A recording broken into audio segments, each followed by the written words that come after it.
In the summers of 1936 and 1938, a small scout plane flew over the Arctic islands of Svalbard, photographing the terrain. The people on board had no idea how important the images they were capturing would be in demonstrating some of the most extreme effects of climate change anywhere in the world. To them, this was just a routine survey to create a map. They didn't know that much of the ancient glacial ice that they were flying over would soon be gone forever. For many years, the photographs sat in a drawer, forgotten. It was only 80 years later that they were rediscovered, and it was realized they contained enough detail for software to reconstruct the area as an accurate 3D model. This could then be compared directly with how the same area looks today. In front of you is a small part of that model. You can compare the 1930s reconstruction with how the same area looks now. The red areas highlight how much ice has melted away. From this comparison, we now know exactly how much the glaciers of Svalbard have declined, and this chart shows the result for the whole area. The blue shows where the ice has increased, and the red where it's decreased. For at least the past 150 years, most glaciers on the planet have been slowly shrinking.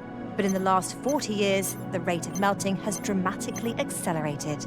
Recent findings show that now almost all of the world's glaciers are retreating simultaneously, which hasn't happened for at least 2,000 years. Summer is the crucial time for glaciers. Most of the damage is caused by longer, warmer summers, melting more ice than's being replaced by fresh winter snowfall. Polar amplification has increased the rate of warming in Arctic areas. Svalbard is particularly vulnerable because there the rate is even faster, but many other areas are also badly affected.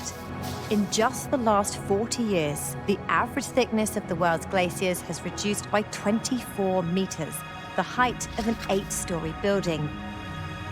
In that time, an incredible third of the volume of New Zealand's glaciers has melted away.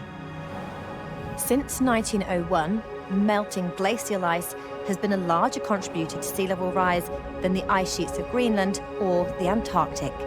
If we lost all the world's glaciers, that alone would cause a global sea level rise of ½ meter. Even now, devastating flash floods can occur when melting walls of glacial lakes burst, creating a deadly wall of water that can engulf villages downstream. The loss of glacial ice removes a key source of seasonal meltwater that supplies fresh water for important wildlife habitats. We rely on this water too, for drinking and many commercial activities. Unfortunately, every future scenario shows that glacial retreat will continue, but reducing the global rise in temperature will help to reduce the rate of decline. This would have a big impact on the amount of global sea level rise. Whatever happens, photography will continue to play a vital role in documenting what was once there.